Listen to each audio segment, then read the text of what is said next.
അവർ സമരം ചെയ്തു. ഞാൻ നിങ്ങൾ ചെയ്തു, ഞാൻ എന്ത് ചെയ്യാൻ പറ്റും? ഓണക്കാലത്ത് ഓടിച്ചില്ലേ നമ്മൾ KSRTC 500 ബസ് കിടക്കും കേട്ടോ. KSRTCയിൽ 500 ബസ്, 500 മുതൽ 600 ബസ് KSRTCയുടെ കയ്യിൽ ലോക്കൽ ബസ് പണി ചെയ്ത് കുട്ടപ്പനാക്കിയിട്ടുണ്ട്. ഡീസൽ അടിക്കുക, ഡ്രൈവറെ വയ്ക്കുക, ഓടിക്കുക. ആ സമരം ചെയ്തു. സമരം ചെയ്യുകയാണെങ്കിൽ ഈ KSRTC വണ്ടി മൊത്തം ഈ റോഡിലിറങ്ങും. KSRTCക്ക് ഇപ്പോൾ വാങ്ങിയ വണ്ടി കൂടാതെ ഇപ്പോൾ 1200 വണ്ടിയാണ് ഞങ്ങൾക്ക് എല്ലാ ദിവസവും ശരാശരി വർക്ക്ഷോപ്പിൽ കിടന്നത്, ഇടിച്ചും വർക്ക്ഷോപ്പിലുമായി. പക്ഷേ ഇന്നത് 450 വന്നിട്ടുണ്ട്. അപ്പോൾ അത്രയും വണ്ടി ഞങ്ങളുടെ കയ്യിൽ സ്പെയർ ഉണ്ടെന്ന് കൂട്ടിക്കൊണ്ടാകും. 500-600 വണ്ടി സ്പെയർ ഉണ്ട്. അവർ സമരം ചെയ്യുകയാണെങ്കിൽ അതിങ്ങിറക്കും. ജനങ്ങൾ അത് പറയുന്നതിനൊരു ന്യായമൊക്കെ വേണ്ടി അവർ പറയുന്നതെല്ലാം അനുസരിക്കണം സാർ. കുട്ടികളുടെ ചാർജ് വർദ്ധിപ്പിക്കണം എന്ന് പറഞ്ഞാൽ അവരുമായി ഒരു സമവായത്തിലെത്താതെ ചാർജ് വർദ്ധിപ്പിച്ച് എന്തായിരിക്കും ഇവിടെ ഒരു സ്ഥിതി? എന്തിനാണ് ആവശ്യമില്ലാത്ത ആളുകളെ സമരത്തിലേക്ക് തള്ളിവിട്ട് പ്രശ്നം ഉണ്ടാക്കുന്നത്? ഒരു രാജ്യത്ത് അരാജകത്വം സൃഷ്ടിക്കാൻ നമ്മൾ നിൽക്കണം. കുട്ടികളുടെ പ്രശ്നമൊന്നുമല്ല, അതിൽ കുട്ടികളുടെ പ്രശ്നമൊന്നുമില്ല. ഈ കൺസെഷൻ ആപ്പിൽ വരും. ഈ ആഴ്ച ഞങ്ങളൊരു ആപ്പ് റിലീസ് ചെയ്യുന്നുണ്ട്. അതായത് മോട്ടോർ വെഹിക്കിൾ ഡിപ്പാർട്ട്മെൻറ്റിൻ്റെ ഒരു ആപ്പിലൂടെ കുട്ടികൾ അപേക്ഷിക്കണം. അപേക്ഷിച്ച് കഴിയുമ്പോൾ അവർക്ക് അതുവഴി പാസ് ഇഷ്യൂ ചെയ്യും.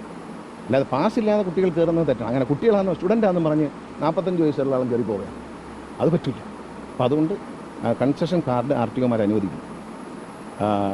തൃശ്ശൂർ കളക്ടർ പറഞ്ഞു വന്നപ്പോൾ അവരെന്നോട് പറഞ്ഞു, പഴയ പോലെ അങ്ങ് പോയാൽ മതി, പാസ്സൊന്നും വേണ്ട. ഞാൻ പറഞ്ഞു അത് കളക്ടറല്ലല്ലോ തീരുമാനിക്കുന്നത്, ഗവൺമെൻറ്റാണ് തീരുമാനിക്കുന്നത്. അതുകൊണ്ട് അത് അക്കാര്യത്തിൽ ഒരു അക്കൗണ്ടബിലിറ്റി ഉണ്ടാക്കും. അപ്പോൾ പാസ്സുള്ളവരെ അവർ കൊണ്ടുപോയാൽ മതി. കുട്ടികൾക്ക് പാസ്സുണ്ടല്ലോ, അവർ കൊണ്ടുപോകും.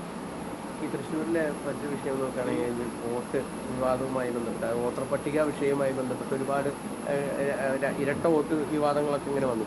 അപ്പോൾ അതിൽ ഈ പരാതി ഉന്നയിച്ചവർക്കെതിരെ കേന്ദ്രമന്ത്രിയുടെ ഒരു പ്രതികരണമൊക്കെ ഉണ്ടായിരുന്നു കഴിഞ്ഞ സംഭവം. അപ്പോൾ നമുക്കെതിരെ എന്തെങ്കിലും പറയുക? അതിനെക്കുറിച്ച് ഞാനൊന്നും പറയുന്നില്ല. അതിപ്പോൾ ഞാനത് ചക്കെന്ന് പറയുമ്പോൾ കൊക്കെന്ന് പറയുന്നത് ശരിയല്ലല്ലോ, അത് പറയുന്നില്ല. പക്ഷേ ഈ ഇലക്ഷൻ കമ്മീഷൻ ഇത് ശ്രദ്ധിക്കേണ്ടതാണ്. ഇന്ത്യൻ ജനാധിപത്യത്തിന് ഭീഷണിയാവുന്ന തരത്തിലുള്ള ഇത്തരം പരിപാടികൾ അത് പാടില്ലാത്തതാണ്. വൻതോതിൽ വോട്ട് ചേർക്കുക, വൻതോതിൽ, അതൊന്നും ശരിയുള്ള ആളല്ല. അത് ഇലക്ഷൻ കമ്മീഷൻ്റെ ഭാഗത്താണ് അതിൻ്റെ പ്രധാന പ്രശ്നം. അവർ കുറച്ചുകൂടി ഒരു സ്വതന്ത്ര ഏജൻസിയായി പ്രവർത്തിക്കണം. ഭരണഘടനയിലെ ഏറ്റവും മൂല്യമുള്ളൊരു കാര്യമാണ് ഈ വോട്ടവകാശം. ജനാധിപത്യത്തിൽ ഇലക്ഷൻ്റെ സുതാര്യത അത് ഇന്ത്യയിൽ തെളിയിക്കപ്പെട്ട രാജ്യമാണ്.